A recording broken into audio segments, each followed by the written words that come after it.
Hello అండి, my dear brothers and sisters.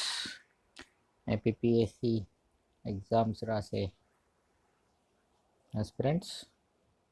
This is my video number 3 of Indian polity. ఇవాళ నిన్న మనం salient features of the Indian constitution చూసాము.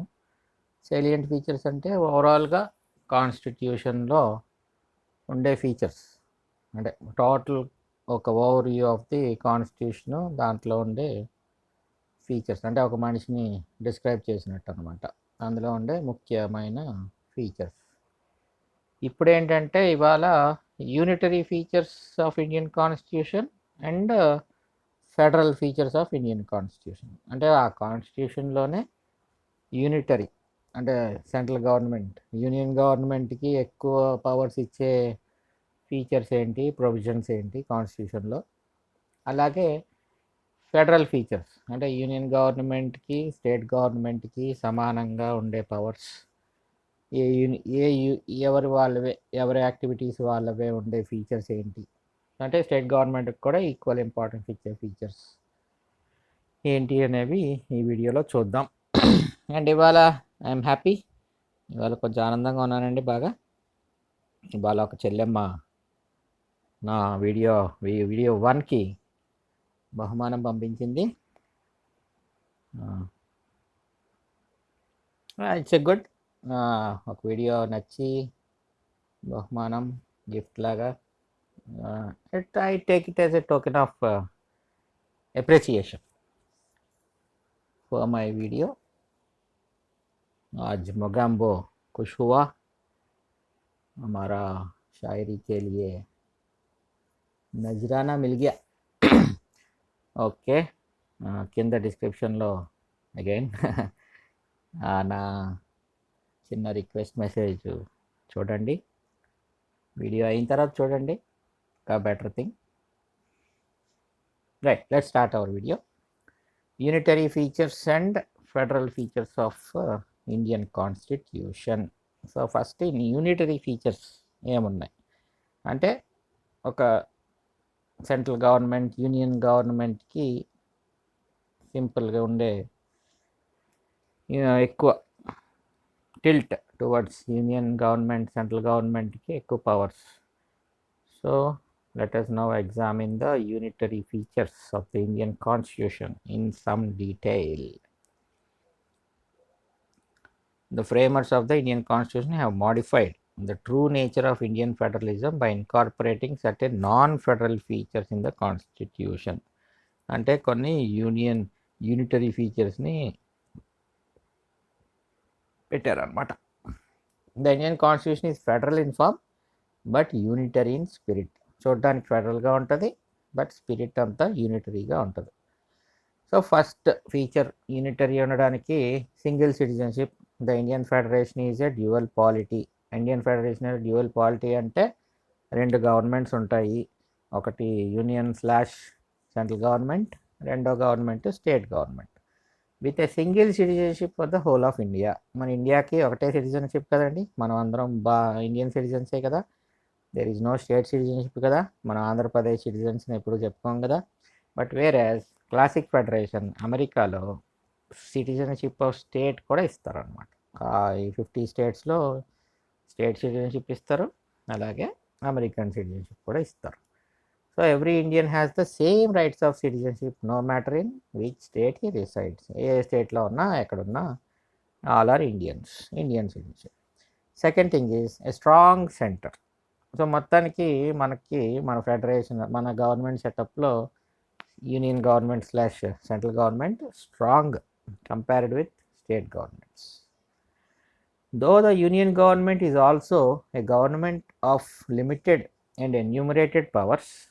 ఒక union government కూడా, దానికి కూడా లిమిట్ ఉన్న పవర్స్కి క్లియర్గా లిస్ట్ 1లో యూనియన్ లిస్ట్లో ఏం పవర్స్ మీకు ఉన్నాయి అని ఎన్యూమరేట్ చేసినా, it has under certain circumstances power even over the state governments and the residuary power of the over the whole territory.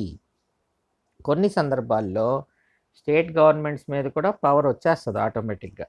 ఇంక ఎక్స్ట్రీమ్ అయితే ఎమర్జెన్సీ ప్రొవిజన్స్లో ఫుల్ కంట్రోల్ వచ్చేస్తుంది యూనియన్ గవర్నమెంట్కి. అవి కాకుండా మనం సెంట్రల్ స్టేట్ రిలేషన్స్లో కూడా ఒక్కొక్క సందర్భంలో సెంట్రల్ గవర్నమెంట్కి ఎక్కడెక్కడ పవర్స్ వస్తాయి అనేది ఆ సెంట్రల్ గవర్నమెంట్లో సెంట్రల్ స్టేట్ రిలేషన్స్లో లెజిస్లేటివ్ రిలేషన్షిప్స్లో మనం చదువుకుంటాం. ఆ ఆర్టికల్స్ 245 నుంచి స్టార్ట్ అవుతాయి. సో అట్లాగే residuary power of the whole territory, any issue which was not enumerated in the 3 lists, ఆ 3 యూనియన్ స్టేట్ కంకరెంట్ లిస్టుల్లో ఏమైనా లేనిది, ఏమన్నా పవర్స్ రెసిడ్యూరీ మిగిలిపోయినవి ఏమన్నా ఉంటే అన్నీ సెంట్రల్ గవర్నమెంట్కే చెందుతాయి ఓవర్ ద హోల్ టెరిటరీ, మొత్తం ఇండియా మీద అనమాట. Next, single constitution for union and states. మన యూనియన్ గవర్నమెంట్కి, సెంట్రల్ గవర్నమెంట్కి, స్టేట్ గవర్నమెంట్కి అందరికీ అదే union slash central. So central government అంటారండి, consider it as union government. State గవర్నమెంట్కి అందరికీ ఒకటే కాన్స్టిట్యూషన్ కదండి, వేరే కాన్స్టిట్యూషన్లు ఏం లేవు కదా. ఎక్సెప్షన్ ఏంటంటే ఆ 370 ఆర్టికల్ జమ్మూ అండ్ కాశ్మీరు ఇప్పుడు అది లేదు కాబట్టి అది కూడా నో ప్రాబ్లం. సో అది ఇది కూడా ఒక యూనిటరీ ఫీచరే. Next, centre can change name and boundaries of states. In India the centre has a right to change the boundaries of states and to carve out one state out of the other. The right of the centre to change the boundaries of the states is against the federal setup. ఇక్కడ మన state government స్టేట్స్ని cake cut చేసినట్టు cut చేసేసేయడానికి article 3 ప్రకారం అవకాశం ఉంది, simple majority. అది against federal setup అంటున్నారు. అంటే ఫెడరేషన్ అంటే ఏంటి, అసలు అమెరికా ఎలా ఫామ్ అయింది? ఆ 50 రాష్ట్రాలు కలిసి మనం ఒక ఫెడరేషన్గా ఉందాం, మనం అంతా కలిపి యునైటెడ్ స్టేట్స్ ఆఫ్ అమెరికాగా ఉందాం అనుకుని ఫామ్ అయ్యారు ఆ 50 రాష్ట్రాలు కలిసి. మన యూనియన్ గవర్నమెంట్, మన ఇండియా ఏంటి, వాళ్ళు ఇండియా బ్రిటిషర్స్లో ఉన్న టైంలో అంతా అలా ఒక ఇండియాగా అవతారం చెందింది. సో ఇది ఈ స్టేట్స్ని విడగొట్టేయడం ఇవన్నీ కూడా అగేన్స్ట్ ద ఫెడరల్ సెటప్. స్టేట్గా అమెరికాలో అంత ఈజీ కాదు. Next, some more facts. First video overall constitution మీద. Indian constitution is the considered as the lengthiest constitution in the world. నేను చదువుకున్నాం కదండి. అట్లాగే ఒరిజినల్లీ 22 పార్ట్స్ ఉండేవి, 8 షెడ్యూల్స్ ఉన్నాయి, ఇప్పుడు 12 అయినాయి, ఇక్కడేమో 24 పార్ట్స్ అయినాయి. అలాగే టోటల్గా 395 ఆర్టికల్స్ ఉండేవి 1950లో. Elephant was adopted as the symbol of the constituent assembly. ఆ కాన్స్టిట్యూయెంట్ అసెంబ్లీకి సింబల్ ఎలిఫెంట్ని అడాప్ట్ చేసుకున్నారు అనమాట. అంటే మంచి దృఢంగా ఉంటుంది, దృఢమైనది అని, బలమైందని. సో బిఎన్ రావు గారు, మన తెలుగు అయిన బి నరసింహరావు అనుకుంటా, ఆంధ్ర హిస్టరీలో చూద్దాం, as the legal adviser of the constituent assembly. ఇక్కడ ఇంకో కొత్త పాయింట్ ఏంటి, secretary to the constituent assembly ఎవరున్నారు, హెచ్విఆర్ అయ్యంగార్. అది సమ్ మోర్ ఫ్యాక్ట్స్. అలాగే చిన్న block, date of commencement, the provisions relating to citizenship, elections. ఈ పాయింట్లు చదువు, అది బాగా వినండి. The provisions relating to citizenship, elections, provisional parliament, temporary and transitional provisions came into force with immediate effect from November 26, 1949. కొన్ని సెక్షన్లు వచ్చాయి నవంబర్ 26, 1949 లాస్ట్ వీడియోస్లో అనుకున్నాం కదా, అవి ఆ నవంబర్ 26, 1949 నుంచి ఏమొచ్చాయో ఇక్కడ ఉంది. Citizenship, elections, provisional parliament, temporary and transitional provisions. Rest of the constitution came into force on January 26, 1950. So ఈ డేట్ ఎందుకు చూస్ చేసుకున్నాం, January 26, 1950. This date was chosen to perpetuate the memory of January 26, 1930, the day chosen by the Congress to celebrate Purna Swaraj Day. Last వీడియోస్లో అన్నాను కదండి, పూర్ణ Swaraj day అని. అందుకని అది January 26, 1930 రోజున అది ఎలా జరుపుకున్నాం కాబట్టి అదే డేట్ని మళ్ళీ కాన్స్టిట్యూషన్ని లాంచ్ చేయడానికి ఉపయోగించారనమాట. నెక్స్ట్ యూనిటరీ ఫీచర్ ఇంకోటి ఏంటి మనకి కాన్స్టిట్యూషన్లో ఉన్నది, సింగిల్ యూనిఫైడ్ జ్యుడిషియరీ. మనకు ఒకటే జ్యుడిషియరీ కదండి, ఫెడరల్ జ్యుడిషియరీని స్టేట్ జ్యుడిషియరీని రెండు కాదు, మొత్తం అంతా ఒకటే. In India supreme court and the high courts form a single integrated judicial system. Next unitary in emergencies. ఇందాక అన్నాను కదా, ఎమర్జెన్సీ ప్రొవిజన్స్ 352 ఆర్టికల్స్, 352, 356, 360 టైంలో సెంట్రల్ గవర్నమెంట్ సూపర్ పవర్ఫుల్ అయిపోద్ది అనమాట. యూనియన్ గవర్నమెంట్ ఏం చెప్తే చేయాల్సిందే. ఇంకా మా 352 అంటే నేషనల్ ఎమర్జెన్సీ, 356 అంటే ప్రెసిడెంట్స్ రూలు. అంటే ప్రెసిడెంట్స్ రూల్ అంటే ఇంకా ఈ స్టేట్ గవర్నమెంట్ ఏం పనిచేయదు అనమాట, గవర్నర్ చేతిలో ఉంటుంది మొత్తం అంతా ప్రెసిడెంటు గవర్నరు వాళ్ళ ఆధ్వర్యంలో స్టేట్ గవర్నమెంట్ నడుస్తూ ఉంటుంది. మన పార్టీషన్ అప్పుడు పార్టీషన్ కాదు, మన స్టేట్ డివైడ్ చేసినప్పుడు 2 months చేశారు కదా, అట్లా అనమాట.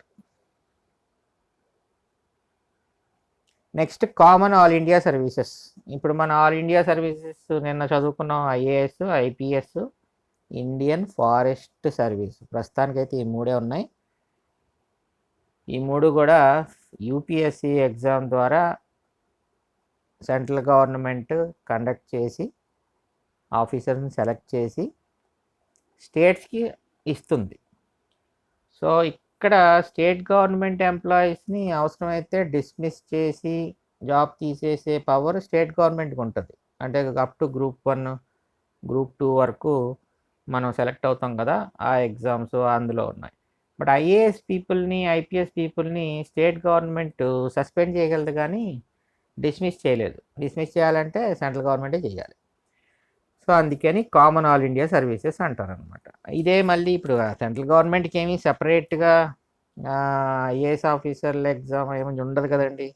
ఇప్పుడు మన పోలీస్ బాసే సెంట్రల్ గవర్నమెంట్ చేతిలో ఉన్న సిబిఐ డైరెక్టర్ అవుతారు. అట్లాగే మన ఐఏఎస్ మన మన మన స్టేట్ గవర్నమెంట్లో పనిచేసే ఐఏఎస్ ఆఫీసర్సే అక్కడ వేరియస్ డిపార్ట్మెంట్స్లో ట్రాన్స్ఫర్ అవుతూ ఉంటారు అనమాట. So central government, state government ఈ ఐఏఎస్ ఆఫీసర్స్ని, ఐపీఎస్ ఆఫీసర్స్ని ఎక్కడ కావాలంటే అక్కడ యూజ్ చేసుకోవచ్చు.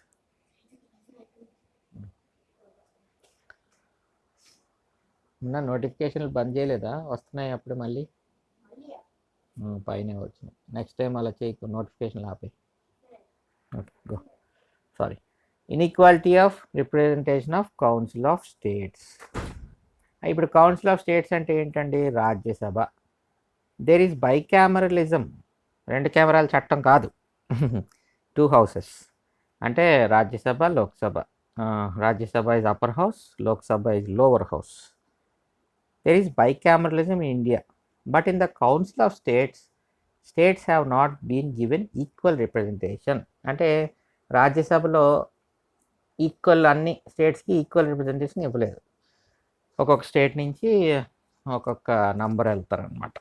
Here population system has been followed and bigger states have been given greater representation than the smaller ones. So ఎవరికి పాపులేషన్ ఎక్కువ ఉంటే అక్కడి నుంచి ఎక్కువ మంది వెళ్తారు. సో అది కరెక్ట్ కాదు కదా, ఎందుకంటే పాపులేషన్ కంట్రోల్ చేయాలి, ఎక్కువ పాపులేషన్ ఉన్నాం. సో అలాంటప్పుడు ఈక్వల్ రిప్రజెంటేషన్ అయితే అన్ని స్టేట్స్ ఈక్వల్గా డిమాండ్స్ ఉంటాయి, ఆటోమేటిక్గా ఓటింగ్ జరిగినప్పుడు కానీ ఏదన్నా సమానంగా ఉంటుంది. కానీ ఇక్కడ అదే అమెరికాలో తీసుకోండి, సంథింగ్ ఈక్వల్గా ఉంటారు అనుకుంటా, 2 సెనేటర్స్ స్టేట్ నుంచి అలా సంథింగ్ ఈక్వల్ షేర్ అదే వెళ్తారు పైకి అన్నట్టు ఇక్కడ చదివినట్టు గుర్తు. సో అది కూడా యూనిటరీ ఫీచర్ అనమాట ఇది. అంటే సెంట్రల్ గవర్నమెంట్కి, అంటే స్టేట్స్కి సమానమైన షేర్ ఇవ్వకుండా ఇన్ఈక్వాలిటీ చూపించినట్టు. So appointment of governor by president. ఇంకా డైరెక్ట్గా గవర్నర్ని ప్రెసిడెంటే అపాయింట్ చేస్తారు. ఇంకా రాష్ట్రపతి ఆయన వచ్చి మన స్టేట్ హెడ్. సో ఆటోమేటిక్గా ప్రెసిడెంట్ అంటే central government. President acts on the aid and advise of the council of ministers headed by the prime minister కదండి, ఆర్టికల్ 74 ప్రకారం. అంటే ప్రెసిడెంట్ అనే ఆయన council of ministers headed by prime minister గారు ఇచ్చిన advice బట్టి ప్రెసిడెంట్ యాక్ట్ చేస్తారు. So ఆయన ఎవరిని పెడితే గవర్నర్గా ఆయన అవుతారు. Governor they hold office during his pleasure. ఇది governors hold office during whose pleasure అని అడుగుతాడు క్వశ్చన్. ప్రెసిడెంటు, ప్రైమ్ మినిస్టరు, లేకపోతే పార్లమెంటు, లేకపోతే లోక్సభ అంటది. So governor hold office during president's pleasure, అంటే ప్రెసిడెంట్ గారు ఉంచితే గవర్నర్ గారు ఉంటారు, ప్రెసిడెంట్ గారు తీసేస్తే తీసేసినట్టే. ఇక్కడేమి మనకి ప్రెసిడెంట్ని రిమూవ్ చేయడానికి ఇంపీచ్మెంట్ ప్రొసీజరు, జడ్జెస్ని రిమూవ్ చేయడానికి ఇంపీచ్మెంట్ ప్రొసీజర్లు ఏమి ఉండవు. గవర్నర్ని రిమూవ్ చేయడానికి కానీ ట్రాన్స్ఫర్ చేయడానికి కానీ ఎట్సెట్రా ఎట్సెట్రా. గవర్నర్ గారిది అంతా కూడా కన్వెన్షన్స్ ప్రకారం, ట్రెడిషన్స్ ప్రకారం నడుస్తూ ఉంటుంది. అది మనం గవర్నర్ గురించి చదివినప్పుడు ఇంకా డీటెయిల్డ్గా ఆయనకున్న పవర్స్ ఏంటి, ఆయనకున్న టర్మ్స్ ఆఫ్ ఆఫీస్ ఏంటి, టైం ఎంత టైం ఉండొచ్చు ఏంటి అని చదువుదాం. సో ఓవరాల్గా appointment of governor by president అనే ఫీచరు సెంట్రల్ గవర్నమెంట్కి కొంచెం ఎక్కువ పవర్ ఇస్తుంది కాబట్టి అది కూడా ఒక unitary feature. Next appointment of high court judges by the president.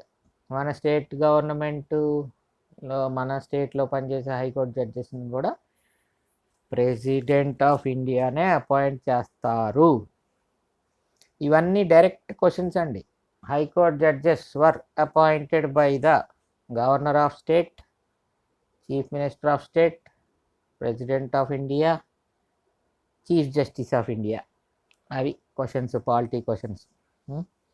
Appointments to the high courts are made by the president and the judges of high courts can be transferred by the president from one high court to another. So ఇక్కడ అంతా president గారే judges, high court జడ్జెస్కి సంబంధించి salaries మట్టుకు state government pay చేస్తుంది. అది మళ్ళీ consolidated fund of state నుంచి. పెన్షన్లు మళ్ళీ central government consolidated fund of India నుంచి వస్తాయి అనుకుంటా, నాకు గుర్తున్నంత వరకు. మళ్ళీ హైకోర్టు దగ్గర చూద్దాం. సో ఓవరాల్గా ప్రెసిడెంట్ అపాయింట్ చేస్తారు, ప్రెసిడెంటే ట్రాన్స్ఫర్ చేస్తారు హైకోర్టు జడ్జెస్ని.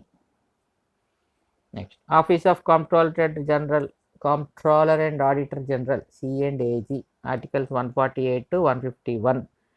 ఈయన్ని కూడా ప్రెసిడెంట్ అపాయింట్ చేస్తారు. ఇక్కడ office of the controller and auditor general unitary feature ఎలా అవుతుందంటే, concerned not only with the accounts and auditing of the union government but also those of the states.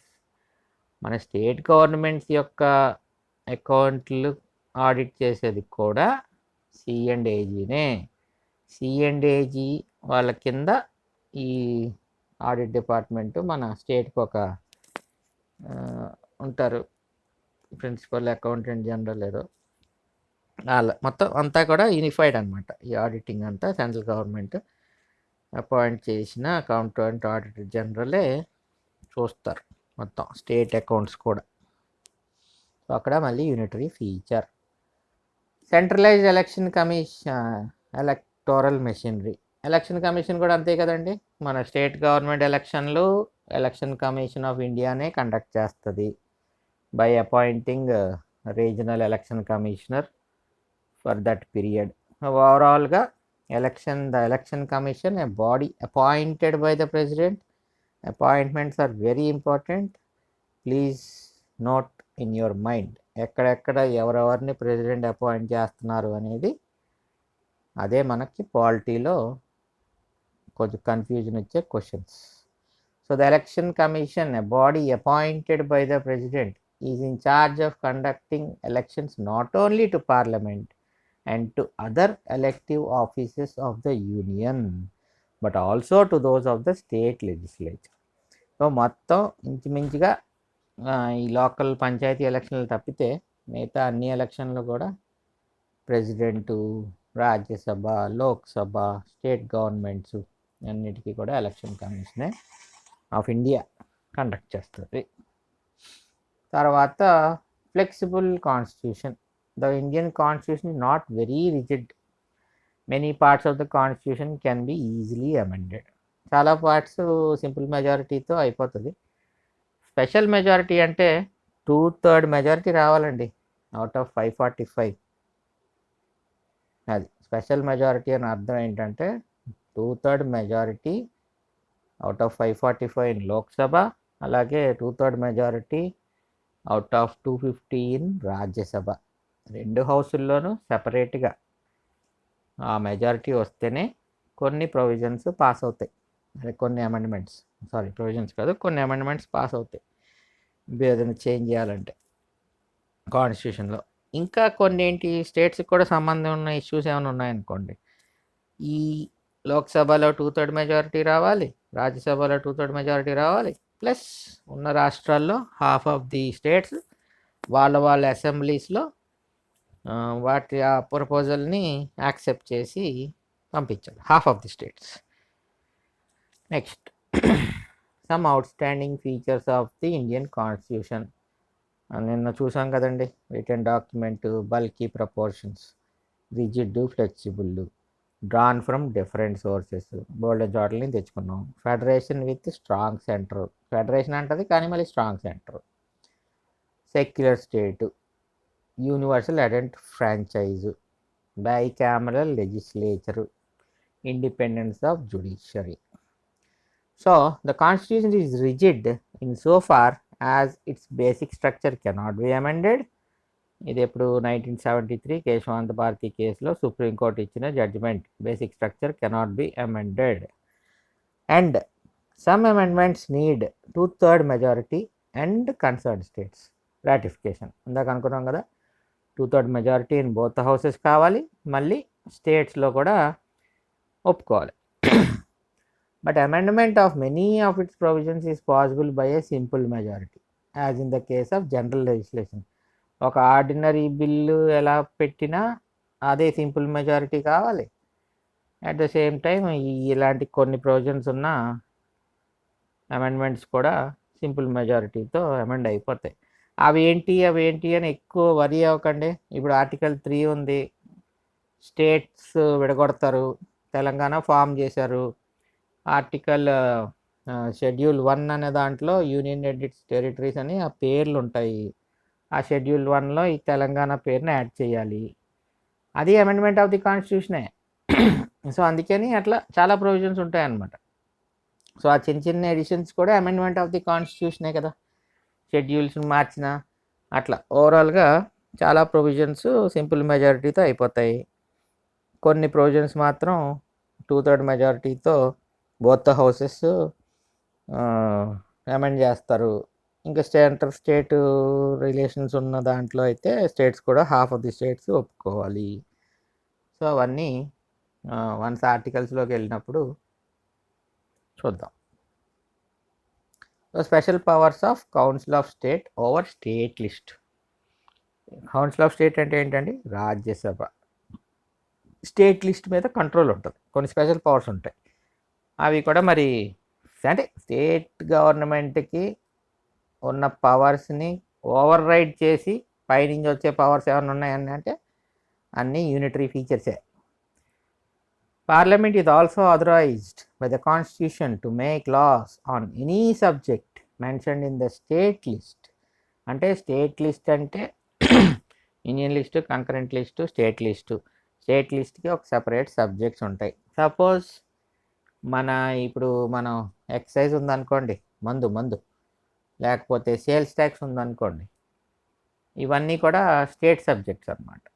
ఈ state గవర్నమెంటే చూసుకుంటూ ఉంటుంది ఇవన్నీ కూడా. కానీ central government if the council of states అంటే Rajya Sabha passes a resolution by a 2/3 majority declaring a particular subject or subjects to be of national importance. ఒకవేళ రాజ్యసభ కానీ 2/3 మెజారిటీతో ఒక రెజల్యూషన్ పాస్ చేసి ఈ పలానా స్టేట్ సబ్జెక్ట్ మీద సెంట్రల్ పార్లమెంట్ పవర్స్ పనిచేయాలి, అది పార్లమెంట్ యాక్ట్ చేస్తుంది ఫర్ నేషనల్ ఇంపార్టెన్స్ కాబట్టి అని కానీ రెజల్యూషన్ చేసింది అనుకోండి, ఆటోమేటిక్గా స్టేట్ లిస్ట్ మీద పార్లమెంటు లాస్ చట్టాలు చేస్తూ ఉంటుంది అనమాట. అప్పుడు స్టేట్ గవర్నమెంట్ సొత్త కూర్చుంటుంది.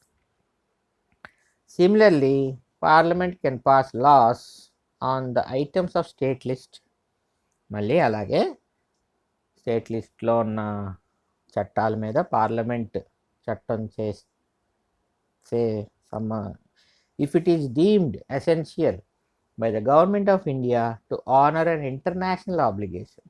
అంటే ఇప్పుడు మన ఆంధ్రప్రదేశ్లో ఒక పోర్ట్ ఉంది, ఒక పోర్ట్కి ఏదో వేరే గవర్నమెంట్తో మంచి బ్రహ్మాండమైన ఇంపార్టెన్స్ వచ్చేసి లింకప్ అయిపోయింది అనుకోండి, ఆ ఇంటర్నేషనల్ ఇంపార్టెన్స్ వచ్చేసింది ఆ పోర్ట్కి. లేకపోతే మైనర్ పోర్ట్ అనుకోండి, మైనర్ పోర్ట్ స్టేట్ గవర్నమెంట్ చేతిలో ఉంటాయి. సో అప్పుడు ఆటోమేటిక్గా సెంట్రల్ గవర్నమెంట్ ఇది ఇండియాకి సంబంధించిన ఇష్యూ, సో అందుకని పార్లమెంటు ఆ పలానా దాంట్లో మేము చట్టం చేస్తాం, ఇంటర్నేషనల్ ఆబ్లిగేషన్, ఇంటర్నేషనల్గా మనకి సంబంధించిన ఇష్యూ ఇది, అందుకని స్టేట్ గవర్నమెంట్ పక్కన కూర్చో కొంతసేపు, పార్లమెంట్ మేము చేస్తామని చట్టాలు చేస్తుంది అనమాట. So in short, in India the centre can encroach అంటే ఆక్రమించేయడం ఎంక్రోచ్ అంటే on the field reserved for the states as and when it feels necessary. So central government ఎప్పుడు కావాలంటే అప్పుడు పరిస్థితి బట్టి స్టేట్ లిస్ట్లో ఉన్న అధికారాల మీద పడిపోద్ది అనమాట ఎంక్రోచ్ అంటే. Next, control over state laws. అలాగే స్టేట్ లెజిస్లేచర్, ఇప్పుడు స్టేట్ లెజిస్లేచర్ చట్టాలు చేసుకుంటూ ఉంటాం కదా మనం, ఏదో ఒక చట్టం చేస్తూ ఉంటారు కదా స్టేట్ లెజిస్లేచర్ అన్నాక. So certain laws passed by the state legislature cannot come into operation unless they have been reserved for the approval of the President of India. So కొన్ని ఉంటాయి సమ్ లాస్ ఏదైనా స్టేట్ లెజిస్లేచర్ చేసినప్పుడు issue బట్టి governor ఆటోమేటిక్గా పైకి పంపిస్తారు, president approval ఉంటేనే అది ఇక్కడ మళ్ళీ చట్టం అవుతుంది అనమాట. సో ఆటోమేటిక్గా ప్రెసిడెంట్ అనగానే మళ్ళీ prime minister, council of ministers control వచ్చేసింది. Moreover, the governor of a state reserves the right to reserve any bill passed by the state legislature for the consideration of the president. So ఇక్కడ ఏంటి, governor of a స్టేట్కి ఏ bill అయినా ప్రెసిడెంట్కి పంపించే అధికారం ఉంది. ఏంటి, ఈయన సంతకం పెట్టకుండా ఇండైరెక్ట్గా ప్రెసిడెంట్కి పంపించేయచ్చు ఎనీ బిల్. ఆ తర్వాత President may accord his approval to such a bill or may withhold his assent. So అక్కడికి వెళ్ళినప్పుడు ఆ బిల్లు అంటే ఆ ప్రపోజల్, బిల్ అంటే ఏం లేదంటే ఒక ప్రపోజల్, ఇది యాక్ట్ చట్టం చేస్తున్నాం మేము, ఇక్కడి నుంచి ప్రజలందరూ ఆ చట్టానికి అనుగుణంగా ఫాలో అవుతారు అనే చట్టం. ఆ చట్టాన్ని కావాలనుకుంటే గవర్నర్ డైరెక్ట్గా ప్రెసిడెంట్కి పంపించేసి ఆయన ఒప్పుకుంటేనే అండి ఇక్కడ చట్టం అవుతుందని చెప్పచ్చు. ఆ చట్టం ప్రెసిడెంట్ దగ్గరికి వెళ్ళిన తర్వాత ప్రెసిడెంట్ గారు ఒప్పుకోవచ్చు, లేకపోతే ఒప్పుకోకపోవచ్చు. Next, financial dependence of states. In federation as far as possible states should financially self sufficient so that they enjoy maximum autonomy. So ఫెడరేషన్లో ఏంటంటే స్టేట్ గవర్నమెంట్కి కూడా ఫినాన్షియల్గా వాళ్ళ సోర్సెస్ వాళ్ళకు ఉంటాయి, ఫెడరల్ సోర్సెస్ ఉంటాయి. సో అట్లా సమానంగా నడిపిస్తూ ఉంటారు ఫెడరేషన్లో. But in India states depend on the centre for all development. మొత్తానికి ఇప్పుడు మనకి ఏపీ ఎకనామిక్ సర్వేలో చూసుకున్నాం అనుకోండి, ఇంటర్నల్ 3 సోర్సుల నుంచి వస్తాయి అనమాట డబ్బులు. ఒకటి స్టేట్ ఇన్కమ్, ఇంకోటి ఫైనాన్స్ కమిషన్, ఇంకోటి సెంట్రల్ గవర్నమెంట్, 3 చోట్ల నుంచి వస్తాయి. సో ఎకనామిక్ సర్వే బాగా చదువుకోవాలి, ఏపీ ఎకనామిక్ సర్వే. మనకు అవసరం లేదులేండి, అంటే పేపర్ 1 జనరల్ స్టడీస్కి అయితే ఏపీ ఎకనామిక్ సర్వే అంత డీప్గా అవసరం ఉండదు. మహా అయితే ఇండియన్ ఎకానమీలో ఒక 15-20 క్వశ్చన్లు రావచ్చు. ఇండియన్ ఎకానమీ అంటే ఇండియా అంటే ఇంక్లూడింగ్ ఆంధ్రప్రదేశ్ ఎకానమీ కలిపి 20 క్వశ్చన్స్ వస్తాయి. పాలిటీ ఒక 20 క్వశ్చన్స్ వస్తాయి. హిస్టరీ ఒక 20 క్వశ్చన్స్ వస్తాయి. అంటే ట్రెడిషనల్గా చెప్తున్నా 15 to 20 అన్నీ కూడా ఈ 3. Polity 15 questions to 20 questions, Indian economy including AP economy 15 to 20 questions, అలాగే Indian history, modern history 15 to 20 questions. అంటే రేంజ్ ఎంత అయింది, 45 to 60. Current affairs 50 to 75. Mental ability లెక్కలు ఖచ్చితంగా 15. ఏ క్వశ్చన్ పేపర్ తీయండి 15 క్వశ్చన్లు ఉంటాయి మినిమం. ఆ మిగిలిన ఫిజిక్స్ కెమిస్ట్రీ బయాలజీ చెత్త అనమాట. అది ఎవరు ఓపిక వాళ్ళది. మనం చిన్నప్పుడు చదువుకున్నామో ఏది పడితే చదివేసుకోవడమే, ఫిజిక్స్ కెమిస్ట్రీ బయాలజీ. నేనైతే మాత్రం కరెంట్ అఫైర్స్, ఇండియన్ పాలిటీ ఆ 15-20 క్వశ్చన్లు, అలాగే ఇండియన్ హిస్టరీ ఆ 15-20 క్వశ్చన్లు, అట్లాగే Indian economy come AP economy ఆ 15-20 క్వశ్చన్లు, కరెంట్ అఫైర్స్ చెప్పాను కదండి 50 నుంచి 75. సో ఓవరాల్గా నాకు 120 క్వశ్చన్స్, 120 to 120 అదే మెంటల్ ఎబిలిటీ తీసేయండి పక్కకి, 100 నుంచి 110 క్వశ్చన్స్ వరకు నేను మీకు వీడియోస్ చేసే కెపాసిటీ నాకుంది. ఇట్లాగే మెటీరియల్ మీ ఎదురుగా పెట్టి ఎక్స్ప్లెయిన్ చేసే కెపాసిటీ కూడా నాకుంది. But what I need is your encouragement. How is that encouragement? In the description given below. Thank you. Next, federal features of Indian constitution. Union features చూసాం కదండి ఇప్పటి వరకు. సో మన భారత రాజ్యాంగంలో ఫెడరల్ ఫీచర్స్ ఏమున్నాయో కూడా చూద్దాం. Indian federal system of today has many such characters which are essential for a federal polity. Federal polity ఉండే ఫీచర్స్ మన ఇండియన్ కాన్స్టిట్యూషన్లో, మన భారతదేశంలో కూడా ఏం ఫీచర్స్ ఉన్నాయంటే, the main federal features of the Indian constitution are as follows. Written constitution, ఇది ఒక ఫెడరల్ ఫీచర్, ఫెడరల్ పాలిటీకి ఉండే ఫీచరు. రిటన్ కాన్స్టిట్యూషన్ ఉండాలి, మనకు కూడా ఉంది. ద ఇండియన్ కాన్స్టిట్యూషన్ ఇది written document containing 395 articles and 12 schedules. అయిపోయింది. సుప్రీమసీ ఆఫ్ ది కాన్స్టిట్యూషన్, కాన్స్టిట్యూషనే సుప్రీము. అందులో ఏం రాసుకున్నామో దాని ప్రకారమే అన్నీ నడవాలి. ఎస్ట్ వచ్చినట్టు చేద్దామంటే కుదరదు. ఎస్ట్ వచ్చినట్టు చేద్దాం అనుకోగానే సుప్రీంకోర్టు వచ్చేస్తుంది. I'm the Guardian of the constitution, so మీరు చేసేది నల్ అండ్ వైడ్ అని చెప్పి సుప్రీంకోర్టు వచ్చేస్తుంది సీన్లోకి. ఏం చట్టం చేసినా మళ్ళీ జ్యుడిషియల్ రివ్యూ చేస్తుంది. ఇదంతా కూడా కాన్స్టిట్యూషన్ అనుగుణంగా, మన భారత రాజ్యాంగానికి అనుగుణంగా మనం బతకాలి అంతే. సో అట్లాగే ఫెడరల్ ఫెడరల్ పాలిటీకి ఉండే ఇంకో ఫీచర్ ఏంటంటే రిజిడ్ కాన్స్టిట్యూషన్. అంటే కాన్స్టిట్యూషన్ ఇష్టం వచ్చినట్టు మార్చేయడానికి కుదరదంట ఫెడరల్ పాలిటీలో. అట్లాగే మరి మన కాన్స్టిట్యూషన్ కూడా ఇష్టం వచ్చినట్టు మార్చేయడానికి అయితే ఉండవు కదండి. ఎక్కడో కొన్ని ప్రొవిజన్స్కి అయితే రిజిడ్ కదా. ఆ రిజిడ్ ఏంటో చదువుదాం. ద ఇండియన్ కాన్స్టిట్యూషన్ ఈ లార్జ్లీ రిజిడ్ కాన్స్టిట్యూషన్. అక్కడేమో సింపుల్ మెజారిటీతో బోల్డ్ అని అంటారు, మళ్ళీ ఇక్కడేమో లార్జ్లీ అంటారంటే ఏ ప్రొవిజన్కి ఆ ప్రొవిజనే. ఒక్కొక్క ప్రొవిజన్ ఎలా చేయాలి అనేది క్లియర్గా కాన్స్టిట్యూషన్లో రాసి ఉంది. So all the provisions of the constitution concerning union state relations can be amended. ముఖ్యంగా యూనియన్ స్టేట్ రిలేషన్స్ వచ్చినప్పుడే can be amended only by the joint actions of the state legislatures and union parliament. అంతే కదండి, common sense. State లెజిస్లేచర్కి సంబంధించింది union గవర్నమెంటే, union పార్లమెంటే మార్చేస్తే ఇంకెందుకు, ఇష్టం వచ్చినట్టు మార్చుకుంటూ కూర్చుంటారు. అలాగా పార్టీలు మారినప్పుడల్లా మారిపోతూ ఉంటాయి చట్టాలన్నీ, ప్రొవిజన్స్ మారిపోతూ ఉంటాయి. సో అందుకని ఈ రిజిడిటీ పెట్టారనమాట. అంటే ఇవన్నీ ముందే ఊహించి సెంట్రల్ గవర్నమెంట్, ఇప్పుడు సెంటర్లో సపోజ్ కాంగ్రెస్ గవర్నమెంట్ ఉండి స్టేట్స్లో ఎక్కడైనా బీజేపీ గవర్నమెంట్ ఉంటే ఆ బీజేపీకి నష్టం కలిగిన, లేకపోతే బీజేపీ గవర్నమెంట్ సెంటర్లో ఉంది కాబట్టి ఇప్పుడు స్టేట్ గవర్నమెంట్లో ఎక్కడైనా కాంగ్రెస్ ఉందనుకోండి, సో ఆటోమేటిక్గా కంట్రోల్ బీజేపీ గవర్నమెంట్కి ఉంటే ఇంకా డ్యాన్స్ ఆడిచ్చేస్తారు కదా. అలాగనమాట. అవన్నీ జరగకుండా ఏదైనా ఈ సెంట్రల్ స్టేట్ రిలేషన్స్ ఏమన్నా ఉంటే అవి మార్చాలంటే అన్ని స్టేట్స్కి సంబంధించింది కాబట్టి such provisions can be amended only if the amendment is passed by a 2/3 majority of the members present and voting in the parliament, which must also constitute the absolute majority of the total membership and ratified by at least 1/2 of the states. ఈ మెజారిటీని బాగా అర్థం చేసుకోండి. ఇక్కడ మీకు 2 మెజారిటీలు terms ఏంటంటే 2/3 majority of the members present and voting in the parliament.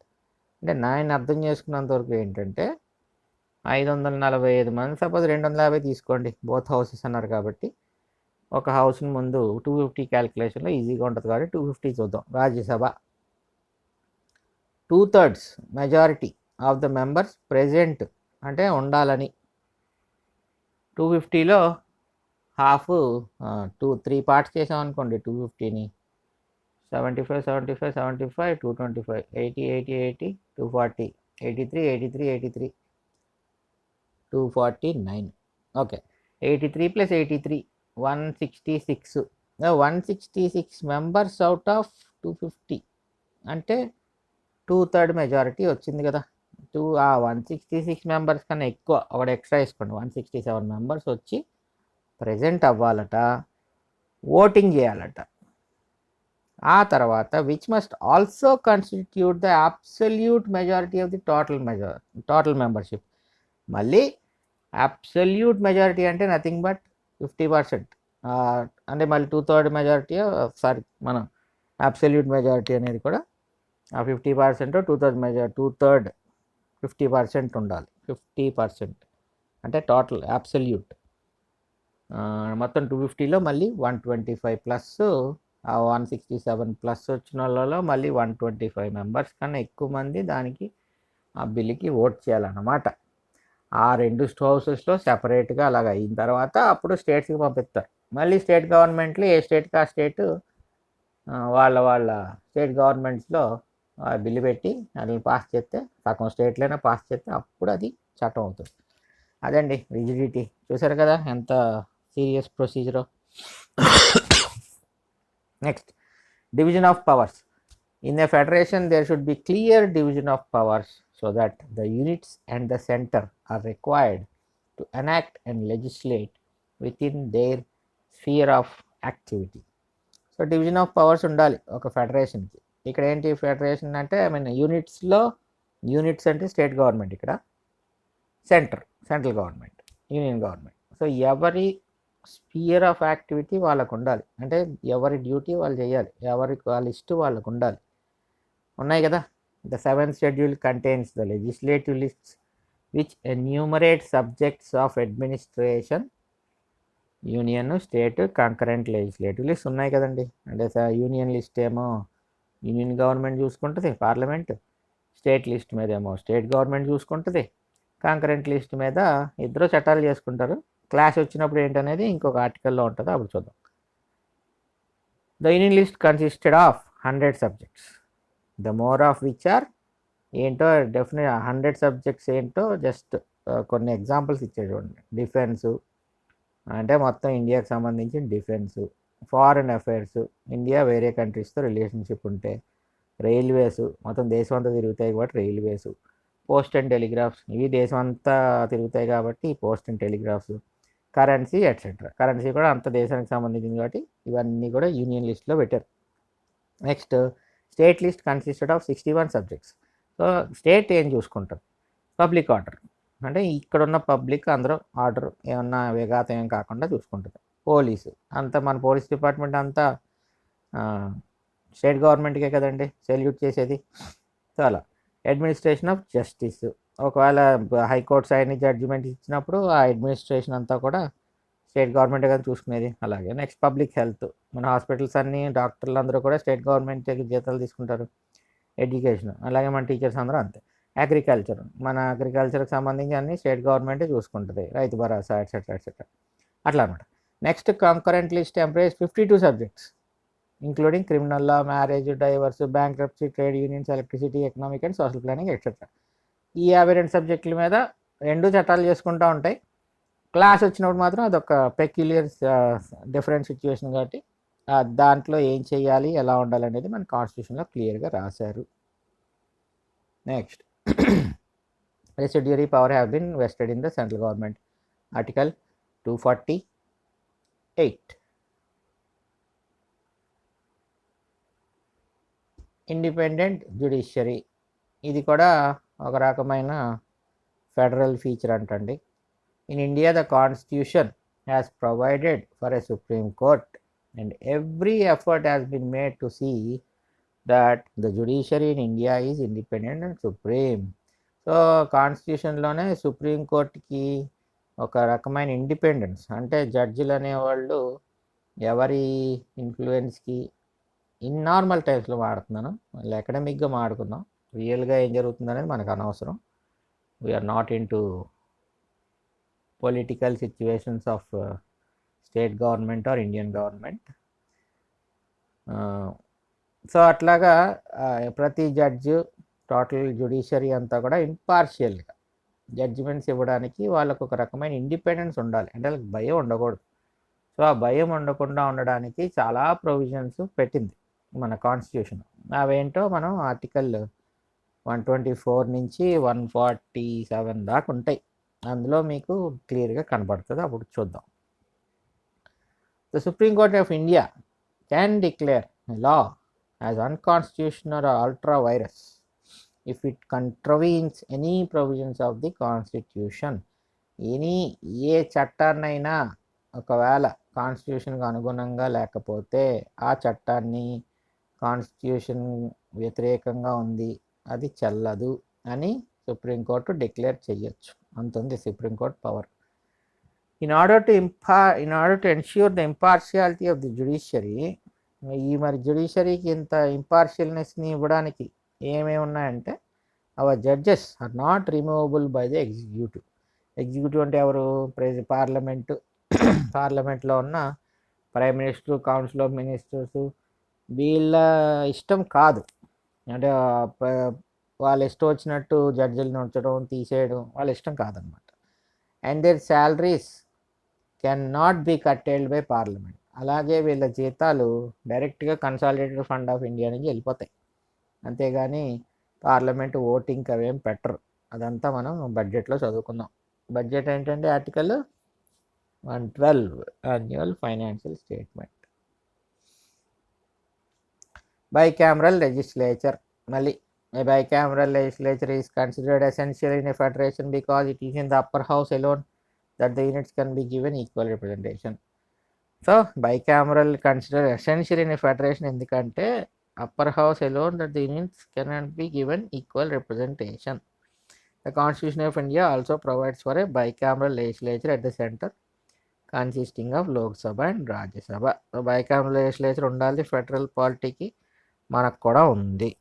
కానీ unitary ఫీచర్కి వచ్చేసరికి ఏంటి? రాజ్యసభలో inequal representation of states. Dual government అంటే ఏంటి? In federal state there are 2 governments కదండి, నేషనల్, ఫెడరల్ అంటారు. అలాగే government of each component unit మన స్టేట్ గవర్నమెంట్ ఉన్నాయి కదా మనకి. సో అది కూడా ఫెడరల్ ఫీచరే. So various constitutions and time periods ఏమన్నా చూడండి. అది ఇండియా మనకి 395 ఆర్టికల్స్, 9 డిసెంబర్ 1946 నుంచి 26 నవంబర్ 1949 వరకు 2 years 11 months 18 days కష్టపడ్డాం మనం. నెక్స్ట్ నా నోట్స్, పార్లమెంటరీ సిస్టమ్ అంటే ఏంటో రాసాను చూడండి. The constitution of India provides for a parliamentary form of government both at the centre in the states. అంటే బ్రిటిష్ పార్లమెంటరీ సిస్టమ్, దాన్ని మనం తీసుకున్నాం. వేరే అమెరికా ప్రెసిడెన్షియల్ సిస్టమ్ అంటారు దాన్ని. సో మనది parliamentary system. So article 74 and 75 deal with the parliamentary system at the centre and articles 163 and 164 in the states. So 74, 75 articles ఏమో parliamentary system అంటే ఏంటి అనేది డీల్ చేస్తాయి, సెంట్రల్ గవర్నమెంట్కి సంబంధించి పార్లమెంట్. అలాగే 163, 174 మన స్టేట్ గవర్నమెంట్కి సంబంధించి పార్లమెంటరీ సిస్టమ్ మన స్టేట్లో ఎలా ఉంటుందో డీల్ చేస్తాయి. అది 74, 75 చూసినప్పుడు డీటెయిల్గా చదువుదాం. The parliamentary government is also known as cabinet government are responsible government are Westminster model of government and is prevalent in Britain, Japan, Canada, India among others. Parliamentary గవర్నమెంట్ని క్యాబినెట్ గవర్నమెంట్ అంటారు. అంటే మన prime minister, cabinet అంతా ఉంటారు కదండి, వాళ్ళే కదండి decision తీసుకునేది.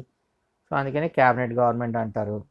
రెస్పాన్సిబుల్ గవర్నమెంట్, వీళ్ళందరూ దేనికి రెస్పాన్సిబుల్? లోక్సభకు రెస్పాన్సిబుల్. అంటే లోక్సభ వాళ్ళందరూ నో కాన్ఫిడెన్స్ మోషన్ పెట్టి పాస్ చేశారు అనుకోండి, గవర్నమెంట్ పడిపోయింది. అందుకని responsible government, responsible to Lok Sabha.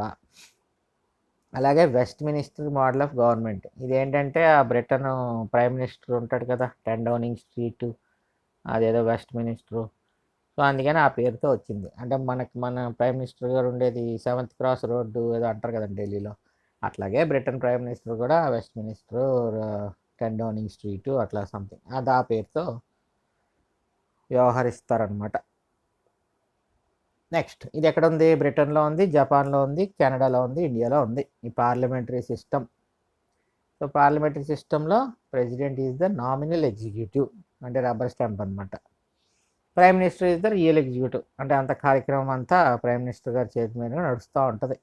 President next article 74 provides for a council of ministers headed by the prime minister to aid and advise the president. So article 74 అంటే ఏంటి ఇక్కడ రాశాను. So it provides council of ministers headed by the prime minister to aid and advise the president.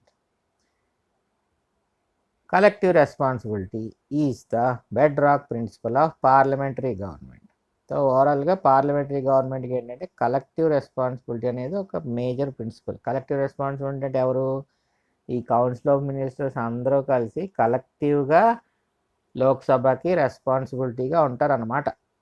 ఆ లోక్సభ ఆటోమేటిక్గా responsibility Lok Sabha ఒప్పుకోలేదనుకోండి, government పడిపోద్ది, council of ministers మళ్ళీ కొత్త ఎలక్షన్లు. The ministers are collectively responsible to the parliament in general and to the Lok Sabha in particular. అది article 75 చెప్తుంది. The ministers are, అంటే council of ministers are collectively responsible to the parliament, అంటే ఓవరాల్గా రాజ్యసభకి Lok Sabha. In జనరల్గా అంటే క్వశ్చన్లు అడుగుతూ ఉంటారు కదండి, దానికి మినిస్టర్లే కదా సమాధానాలు చెప్పాలి. సో ఇన్ జనరల్గా అలా responsible. And to the Lok Sabha in particular, government పడిపోవాలంటే లోక్సభలో నో కాన్ఫిడెన్స్ మోషన్ పాస్ అయితే గవర్నమెంట్ పడిపోద్ది. కౌన్సిల్ ఆఫ్ మినిస్టర్స్ అక్కడితో సమాప్తం. అదే article 75. The presidential government on the other hand is also known as non responsible are non parliamentary are fixed executive system of government and is prevalent in USA, Brazil, Russia, Sri Lanka among others. So president system అనేది on the other hand ఇది also non responsible, అంటే ఈ Donald Trump కానీ Joe Biden ఎవరికి responsible కాదు. 4 years fixed. ఆ impeachment చేయాలంటే అదొక పెద్ద తతంగం, ఎవరికి సమానం చెప్పేది ఉండదు అనమాట. అందుకే non responsible. Non parliamentary, parliament ఏమి ఉండదు కదండి, ఆయనకి కొన్ని డ్యూటీస్ ఉంటాయి, ఆ డ్యూటీస్ ప్రకారం ఆయన చేసుకుంటూ పోతాడు. ఫిక్స్డ్ ఎగ్జిక్యూటివ్ సిస్టమ్, ఈ 4 ఏళ్ళు ఫిక్స్ అంటే ఫిక్స్ అంతే, ఈ మారడాలు ఇంకేం ఉండవు అనమాట, ఆ ఇంపీచ్మెంట్ ఒకటి తప్ప. అండ్ ఈజ్ ప్రివలెంట్ ఎక్కడ ఉంటుంది? యూఎస్ఏలో ఉంది, బ్రెజిల్లో ఉంది, రష్యాలో ఉంది, శ్రీలంకలో ఉంది ఈ system of presidential government. Next, the doctrine of separation of powers is the basis of the American presidential system. American presidential సిస్టమ్కి ఆ సెపరేషన్ ఆఫ్ పవర్స్ అంటే లెజిస్లేటివ్, ఆ సెనేట్ ఎక్స్ట్రా సెపరేట్, అది ఎగ్జిక్యూటివ్ అంటే ప్రెసిడెంట్, ఆ కింద అడ్మినిస్ట్రేషన్ ఇదొక separate, judiciary అదొక సెపరేట్, హైకోర్టులు, ఫెడరల్ కోర్టు సెపరేట్గా ఉంటుంది. Powers of the government are separated and vested in the 3 independent organs of the government. So అది doctrine of separation of powers అనమాట. ఆ ప్రెసిడెన్షియల్ సిస్టమ్కి, ఆ ఫెడరేషన్కి ఉండే మేజర్ ఫీచర్స్. ఈ theory of separation of features were propounded by Montesquieu, French political thinker అనేవాడు పెట్టాడు ఈ ప్రోగ్రామ్ అంతా. ఈ సెపరేషన్ ఆఫ్ పవర్స్ ఇదంతా రాసాడట ఆయన పుస్తకంలో. స్పిరిట్ ఆఫ్ లాస్ అనేది 1748లో రాసాడట. USA was the first country to incorporate the doctrine of separation of powers under its constitution. ఈ డాక్ట్రిన్ని యుఎస్ఏ ఫస్ట్ కంట్రీ అంటండి అది పెట్టుకోవడం. The Indian Constitution also incorporates the theory of separation of powers and the doctrine of checks and balances. So మన constitution కూడా ఇలాగే ఈ theory of separation of powers ఉంది. ఎందుకంటే అంతే కదా, కొంచెం ఎగ్జిక్యూటివ్, జ్యుడిషియరీ డిఫరెంట్. మనకి ఎగ్జిక్యూటివ్ అంటే ప్రైమ్ మినిస్టర్ వాళ్ళందరూ, judiciary separate. So article 50 directive principle of state policy ఏం చెప్తుంది? Separate the judiciary and executive. అంటే మన జడ్జిలకి, ప్రైమ్ మినిస్టర్కి ఎవరి పాత్ర వాళ్ళదే. So separate the judiciary and the executive. Accordingly the parliament enacted the criminal procedure code in 1972. So అందుకని పార్లమెంట్ ఏం చేసింది, క్రిమినల్ ప్రొసీజర్ కోడ్ని 72 యాక్ట్ చేసింది, which separated the judiciary from the executive. ఆ criminal CPC code జ్యుడిషియరీని ఎగ్జిక్యూటివ్ని separate చేసేసిందట. So అట్లాగే supreme court in Kannadasan versus state of Tamil Nadu 1996 case held that Indian constitution incorporates the doctrine of checks and balances. So ఈ కన్నదాసన్ అనే కేసులో doctrine of checks and balances అంటే ఒకరి మీద ఒకరు check అనమాట. పార్లమెంట్ ఏమైనా తప్పు చేస్తుంటే, ఎగ్జిక్యూటివ్ తప్పు చేస్తుంటే సుప్రీంకోర్టు చెక్కు, సుప్రీంకోర్టు జ్యుడిషియరీ ఏమైనా తప్పు చేస్తుంటే ఇంపీచ్మెంటు, జడ్జి రిమూవల్ అదంతా పార్లమెంట్ చేతిలో ఉంటుంది. అట్లా ఒకరి మీద ఒకరికి చెక్ అనమాట. కేటీ షా అనే ఆయన ప్రెసిడెన్షియల్ సిస్టమ్ అడాప్ట్ చేసుకుందాం అని అంటున్నారట. ఏది 1950 డెలిబరేషన్స్లో, డిస్కషన్స్లో. కాంగ్రెస్ గవర్నమెంట్ కూడా ఏం చేసిందంటే 1975లో స్వరణ్ సింగ్ కమిటీ గారిని అపాయింట్ చేసింది to consider in detail whether the parliamentary system should be continued or should be replaced by the presidential system. So ఈ 1975లో స్వరణ్ సింగ్ కమిటీ గారిని కాంగ్రెస్ గవర్నమెంట్ అపాయింట్ చేసి ప్రెసిడెంట్ సిస్టము ఏమైనా మారదామా లేదా పార్లమెంట్ సిస్టమ్ కంటిన్యూ చేసుకుందామా అంటే the committee opine that the parliamentary system has been doing well, బాగానే ఉంది parliamentary system, and hence there is no need to replace it అని స్వర్ణ సింగ్ కమిటీ గారు రిపోర్ట్ ఇచ్చేశారు. Federal system Britain, France, Japan, China, Italy, Belgium, Norway, Sweden, Spain ఇన్ని దేశాల్లో unitary model of government ఉందంటండి. US, Switzerland, Australia, Canada, Russia, Brazil, అర్జెంటీనాలో federal model of government ఉంది. So US is the first and the oldest federation in the world. USA అనేదే first federation, oldest federation. It was formed in 1787, 1787లో form అయింది USA ఫెడరేషన్గా, following the American revolution. 1775-83లో American revolution అయిన తర్వాత 87లో USA form అయింది. The constitution of India provides for a federal system of government in the country. మన federal system పెట్టింది కానీ however the federation has nowhere been used in the constitution. Federation setup ఇచ్చింది కానీ మన కాన్స్టిట్యూషన్ ఎక్కడ federation అన్న word use చేయలే. Instead article 1 of the constitution describes India as a union of states. So article 1 ఏం చెప్తుంది, మన India constitution India is a union of states అని చెప్తుంది. అలాగే ఇండియన్ ఫెడరల్ సిస్టమ్ మరి దేని మీద బేస్ అయ్యింది, Canadian model and not on the American model. So Indian federal system అనేది కెనడా మోడల్ మీద బేస్ అయి ఉంటుంది, కెనడా మోడల్ లాగా ఉంటుంది, అమెరికన్ మోడల్ లాగా ఉండదు. The Canadian model establishes a very strong centre. అంతే కదండి, మన ఇండియన్ గవర్నమెంట్లో సెంట్రల్ గవర్నమెంట్ చాలా powerful. So finally the federal features of the constitution of India are dual polity, written constitution, division of powers.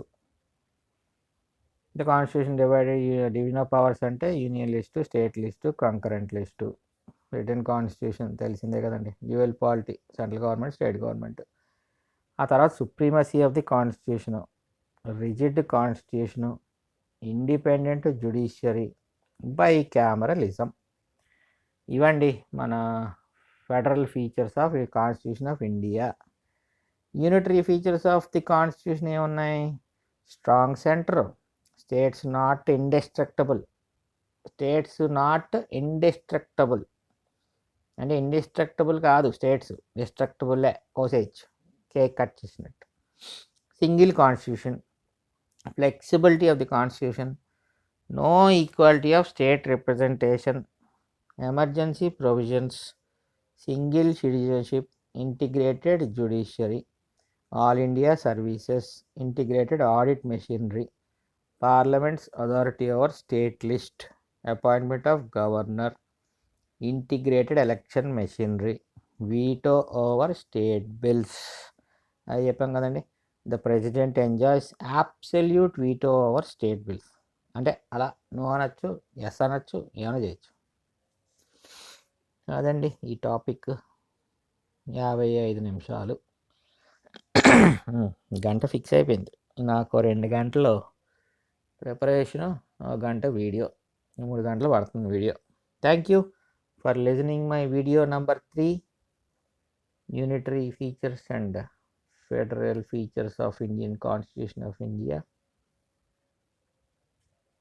Video నచ్చితే ఒకసారి కిందకి వెళ్ళి డిస్క్రిప్షన్లో ఉన్న చిన్న మెసేజ్ చూడండి. Hope our videos continue. All the best. Bye bye. Take care.